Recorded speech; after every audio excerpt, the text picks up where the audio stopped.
Uma história bem estranha em um mundo ainda mais estranho. Tudo parece começar sem um sentido específico ou sem um objetivo. O personagem mais perdido do que o jogador. Afinal, nesse mundo, nem tudo é o que parece.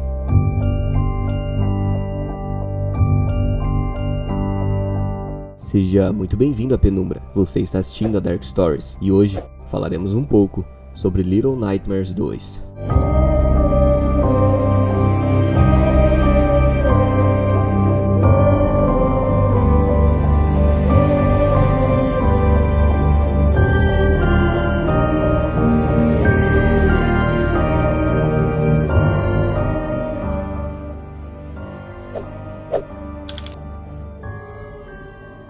Lançado em 2021, o segundo jogo da franquia prometia trazer a suposta continuação da história do primeiro. Porém, fomos surpreendidos com um game que nos conta tudo o que ocorreu antes de Little Nightmares 1 e como a personagem do primeiro jogo se formou. A história inicia em um sonho estranho, um corredor com uma porta ao fundo, portadora de um olho de metal. Em seguida, fora desse sonho, aparecemos em uma floresta vazia e isolada da civilização, onde um pequeno garoto com uma sacola na cabeça acorda na frente de uma televisão. Depois de alguns passos, o pequeno garoto encontra coisas bem estranhas, como corpos pendurados e apodrecidos, armadilhas preparadas para capturar seres humanos e carne espalhada por vários lugares. Tudo isso o leva até uma misteriosa cabana, onde existem algumas pessoas empalhadas, assim como sacos de linha, máquinas de costura e utensílios do gênero. Tudo isso se dá devido à solidão de um bizarro caçador que também prende outro pequeno personagem, cujo mesmo é salvo durante a gameplay. Esse caçador não nota a presença dos dois por muito tempo, mas no último segundo durante a fuga, ele os vê e os persegue com uma espingarda desferindo inúmeros tiros sem piedade. Após atravessar parte da floresta juntos através de um pântano, o caçador ainda os procura e os pequenos garotos conseguem encontrar outra espingarda, guardada dentro de uma pequena casinha. Assim, em uma ação conjunta, os dois colocam fim ao caçador, o que os permite seguir a sua jornada sem destino. Agora, indo até a praia e subindo em cima de uma porta, eles seguem mar adentro, sem saber onde irão parar, até que então, uma cidade se revela. Enormes prédios sem luz se curvam em um movimento uníssono em direção a eles, e aqui começamos a descer em um poço de mistério quase sem fim.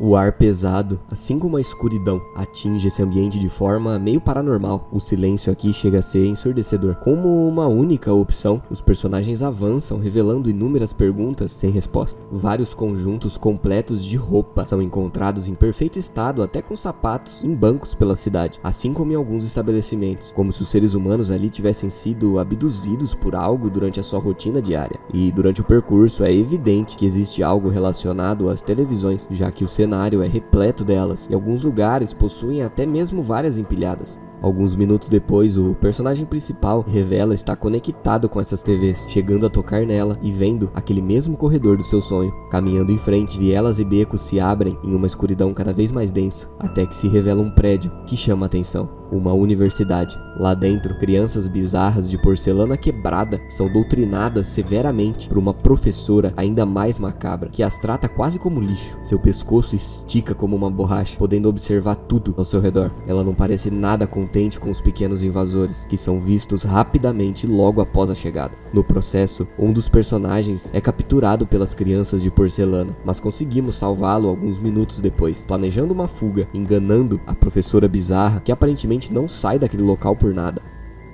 Nesse ponto temos já um bom contexto do que é esse jogo, mesmo sem entender muito bem do que se trata toda essa história esquisita. Só que onde eu quero chegar aqui é que existe uma mensagem que envolve manipulação, medo de errar e uma crítica social extremamente forte.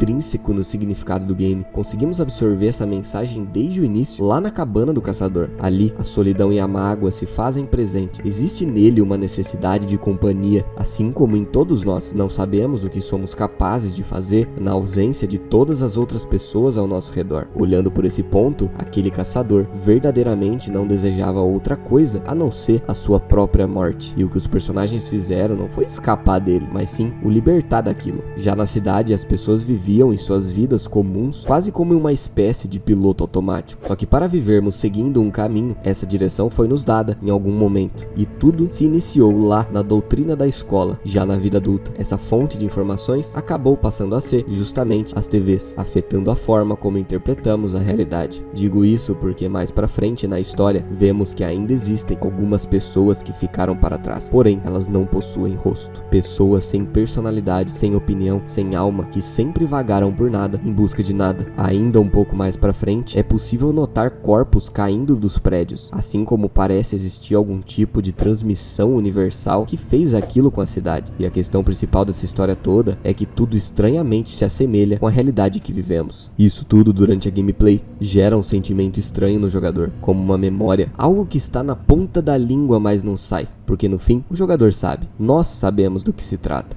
A gente só não quer pensar, a gente só não quer opinar ou ver, assim como eles, exatamente assim como as pessoas sem rosto.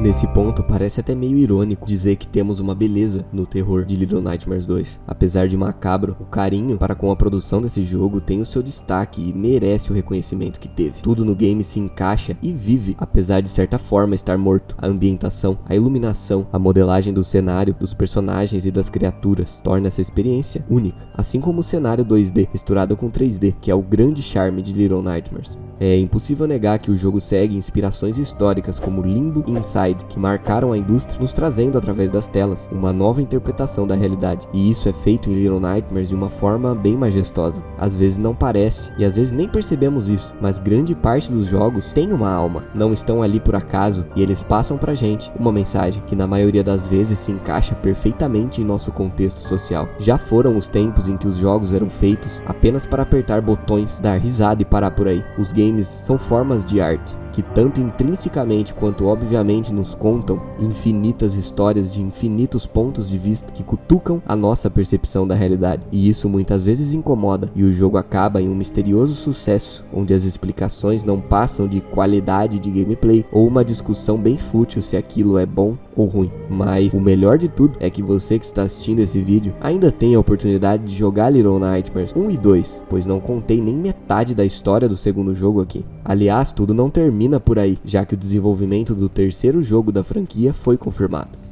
Bom, eu vou ficando por aqui. Espero de coração que você tenha curtido esse conteúdo. Ficarei agradecido se puder deixar um like aqui embaixo para ajudar o meu trabalho. E claro, vem fazer parte da Penumbra, inscreva-se no canal e fique por dentro de mais conteúdos como esse aqui. Nos vemos em breve.